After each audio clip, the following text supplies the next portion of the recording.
Só alegria, beleza pura, e hoje é dia de falar das eleições americanas. Você com certeza deve estar se perguntando aí por que essas eleições americanas são tão carnicentas, lentas e não parece não terminar nunca. Agora a gente vai discutir aqui alguns pontos que fazem essa eleição ser assim tão tinhosa, tão tiriça, a ponto aí de causar exaustão naqueles que acompanham. É importante lembrar que o voto que os Estados Unidos utiliza para escolher o seu representante é diferente do que acontece no Brasil. No Brasil você tem um voto direto. A população vai lá e vota, e seu voto é contabilizado direto, cai lá na conta do candidato 1 ou do candidato 2, independente aí do partido político. Nos Estados Unidos, eles adotaram um sistema indireto. Então, o voto é indireto. Você não vota para escolher um presidente, mas você vota para o delegado escolher o presidente. Cada estado possui uma série de delegados. Por isso torna os estados uns mais importantes que os outros, como por exemplo, o Alasca é um estado que tem 3 delegados.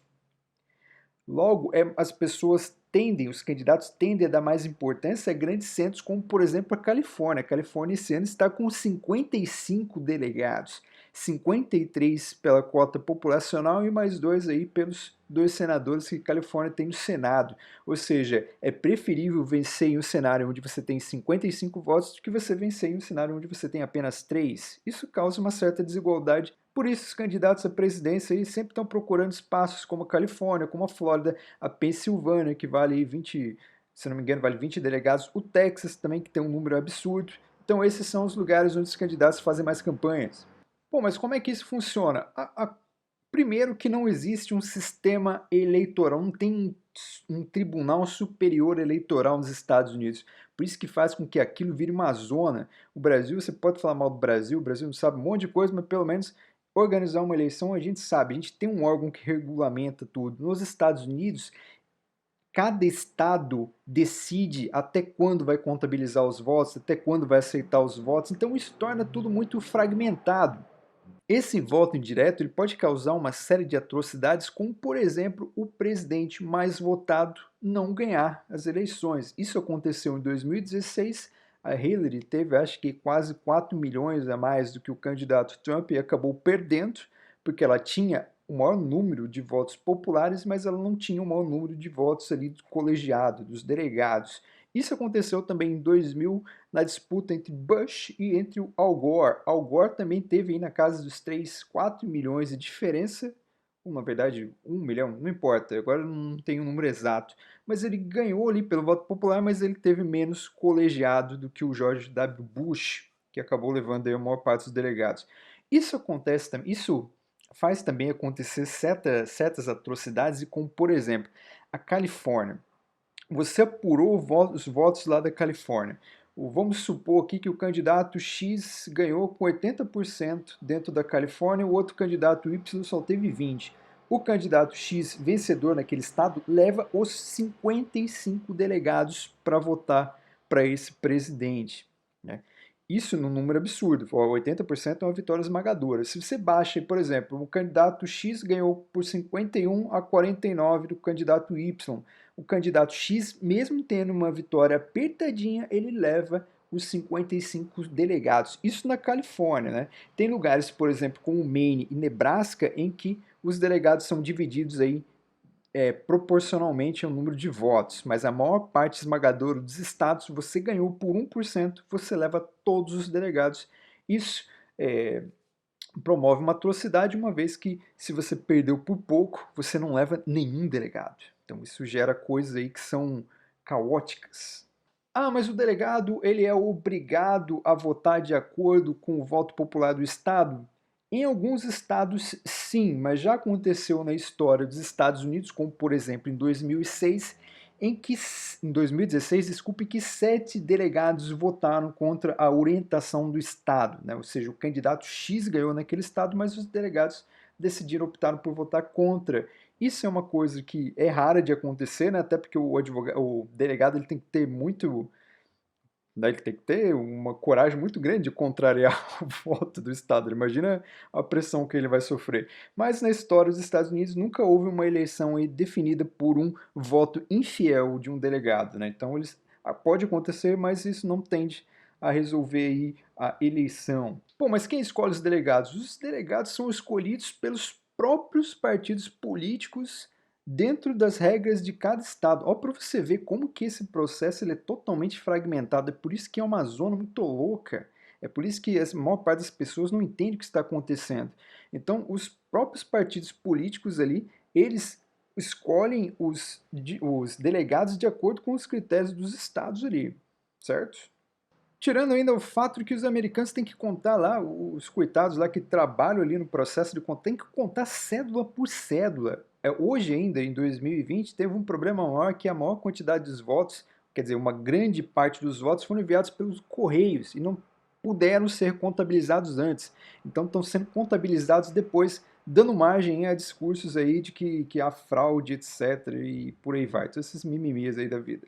E outra coisa, o que faz o processo ser lento e demorado é o fato de não ter as nossas maravilhosas urnas eletrônicas aqui no Brasil, que são sensacionais, em que você consegue ele escolher um presidente em 5 horas, ficar bêbado de alegria ou de tristeza no mesmo dia ainda. Então isso, o sistema brasileiro ele é fantástico por causa disso. Chupa Estados Unidos. Esse processo de eleição aí por colegiado, né, por votos indiretos, ele é questionado dentro dos Estados Unidos. E você pode perguntar, pô, mas se as pessoas questionam, se elas reclamam desse voto indireto, por que os Estados Unidos escolheu essa maneira arcaica de, de votar? Pensa bem, cara, essa maneira foi implementada em 1787, ou seja, logo depois da independência dos Estados Unidos. Os Estados Unidos não era esse país grande, de proporções continentais que ele é hoje. Os Estados Unidos era só aquela tripinha na parte direita ali, banhada pelo Oceano Atlântico, né, que pega ali a região das 13 colônias, um pouquinho mais. Mesmo sendo muito menor os Estados Unidos na época ali da independência, era difícil, você não tinha como contabilizar o voto popular um por um, porque não tinha tecnologia para isso. Nossa, imagina, se hoje toda tecnologia é um inferno, imagina naquela época para você contabilizar o voto de cada pessoa por pessoa. Então, no final do século XVIII, ali, logo após a independência, resolveram aí criar esse esquema de delegados que naquela época funcionou, facilitou as coisas para escolher aí o seu presidente, que no caso o primeiro presidente americano escolhido aí por vias democráticas foi aí o glorioso aí George Washington. É um sistema arcaico, sim, porque ele foi criado lá no século XVIII e está sendo utilizado ainda no século XXI. Então, a única coisa que eu espero é que eles aprendam como fazer eleições aí com o Brasil, né? Que o Brasil que é um fenômeno em matéria aí de eleições. E assim como no Brasil, né, só para finalizar aqui esse vídeo, tem aqueles estados que são fiéis ao Partido Republicano e tem aqueles estados que são fiéis ao Partido Democrata. Então, os políticos eles evitam gastar tempo nesses estados onde eles sabem que eles vão ter a maioria dos votos, para deixar bem claro que é mais ou menos São Paulo e PSDB. Qualquer eleição que vai ter aqui no estado de São Paulo, o PSDB já dá como certo, até porque o povo de São Paulo aqui é eleitor do PSDB, né?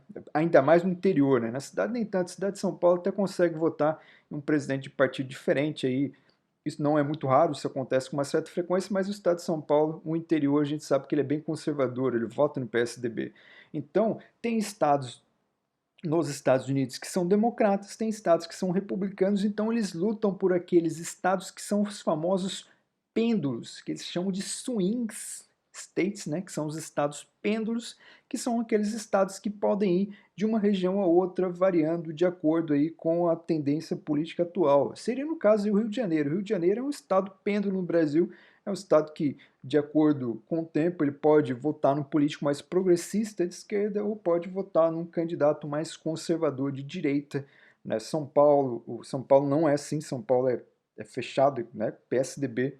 Rio de Janeiro já é um estado que ele tem uma maleabilidade melhor, certo? Espero que você tenha entendido. Eu tentei explicar para você aqui, porque provavelmente também não entendi nada, porque o negócio é confuso, mas estudei um pouquinho e quis compartilhar o meu conhecimento aí com vocês. Espero que vocês tenham gostado aí de compartilhar. Compartilhe esse vídeo para ser feliz aí, você vai ser 12% mais feliz. E você pode estar se perguntando por que esse jovem rapaz latino-americano do cabelo engraçado está interessado em eleições americanas. Tem muita gente que fala, não, não tem nada a ver com isso, não tem nada a ver com isso, não sei o que lá, não sei o que lá. Gente, as eleições americanas interferem no mundo, até porque os Estados Unidos é um país que tem um peso gigante no mundo A China está quase ali, mas os Estados Unidos ainda é a principal potência, e tudo que acontece lá repercute no mundo inteiro. Então você não precisa torcer para o candidato A ou para o candidato B, mas você tem que ficar de olho, porque o que acontece lá, quem vencer lá, pode definir muitas das coisas que acontecem aqui, ou geopoliticamente falando aí no mundo, certo? Mas ali é a eleição do sujo contra o mal lavado. Vamos deixar assim bem claro. Então, um abraço, beijo de luz a todos e busquem conhecimento.